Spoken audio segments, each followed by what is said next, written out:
svetovalni center za otroke, mladostnike in starše je ustanova, ki se z tovrstno problematiko pravzaprav ukvarja neprestano. Seveda pa želimo ob tem dnevu v tem tednu dati nekaj posebnih poudarkov. Jaz sem za danes pripravil razmišljanje na to temo, na temo razpadanja družin in problemov otrok v njih. Bi nam kot strokovnjak lahko povedali, kakšno je stanje v Mariboru? V Mariboru glede tega ni stanje nič bistveno drugačno kot drugje po Sloveniji, je pa resnica v tem, da specializirane ustanove, ki bi to tako spremljala, da bi lahko dali verodostojne podatke, pravzaprav ni. Podatki, ki so na sodiščih in pa centrih za socialno delo, vsi drugi, ki se pa ukvarjamo s to problematiko, se pa srečujemo z njo praktično bolj neposredno. Kako pa sodelujete? Sodelujemo po pravici rečeno ne najbolj zgledno. Zato, ker ampak ne najbolj zgledno, ja, to je resnica tega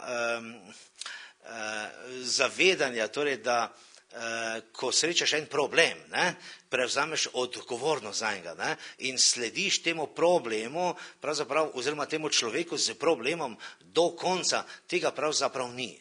Kje najbolj škripa? Preveč tega je torej pošiljanja od vrat do vrat. Jaz nisem specializiran za to, stopite na center za socialno delo in v tistem hipu moje odgovornosti za te stranko več ni. Tega več ni, dajte se javiti, povejte, ali ste rešili, če ne rešite, vrnite se. Se pravi, da administracija človečnost presega? Bi lahko temu rekli tako. Poleg tega je birokracije, ki nas pravzaprav vodi toliko, da nam dostikrat pravzaprav zmanjka časa ali je manj važna vsebina. Stvari morajo biti dokumentacijsko urejene. Ja, in to je bolj važno kot to, ali je stranka zadovoljena in problem rešen. Se pravi, najprej papir in potem vse ostalo. Žal.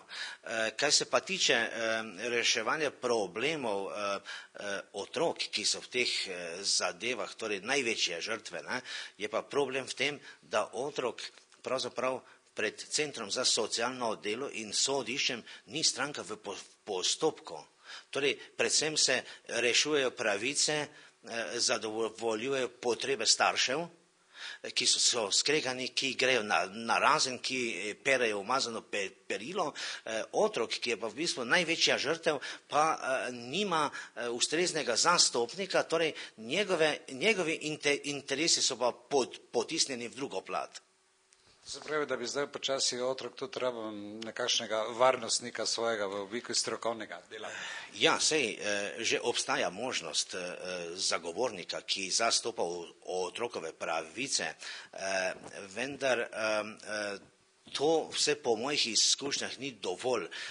V zakonodaji bi morali jasno uveljaviti prednost otrokove pravice, torej pred pravico starša.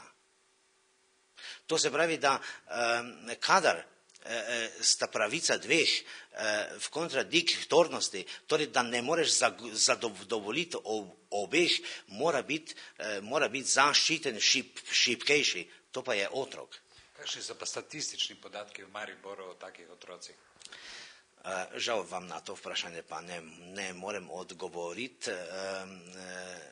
Jaz kot sodni izvedenec pač sodelujem v posameznih primerih, tako da lahko govorim praktično samo o teh. Lahko pa rečem, da je seveda tega iz leta v leto več. Nekako opažam vsaj pri sebi vsako leto 10% porast tega. Zdaj, ali je to odraz pravega stanja v družbi, pa vam ne bi znal reči. Pa če je to socialna stiska sedanji položaj, gonja za denarjem, položajem, službami, nestabilnost, ni to tudi eden izmed tehnih vzrokov? to zagotovo prispeva k temu, da je stanje v družinah slabše. Torej, ne stabilizirati družine, ampak družine destabilizira, zato ker v tej družbi, ki teži predvsem k visokemu standardu, k produktivnosti, k potrošništvu, neka taka krizna situacija, ki pa seveda vodi v nasprotno smer, dviga nezadovoljstvo, peha ljudi v depresijo, jih dela pasivne ali agresivne in seveda to stanje v družini ne umirja, ampak stanje v družini destabilizira. Kdaj mislite, da bo prišlo do kakšnega izboljšanja? Do izboljšanja lahko pride samo z izrednim trudom velikega števila ljudi. Ko rečemo, torej, da mora biti za nek premik v družbi dovolj kritične mase.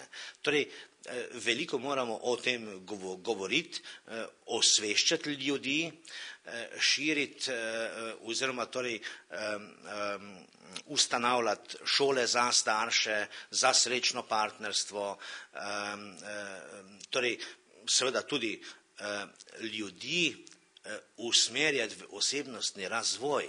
Ja, in ko bo dovolj kritične mase, torej dovolj ljudi, ki bodo prepričani, da je za zadovoljstvo in srečen, pa predvsem za blago njihovih otrok to najpomembnejše, takrat lahko računamo, da se bo na tem področju nekaj v družbi res spremenilo.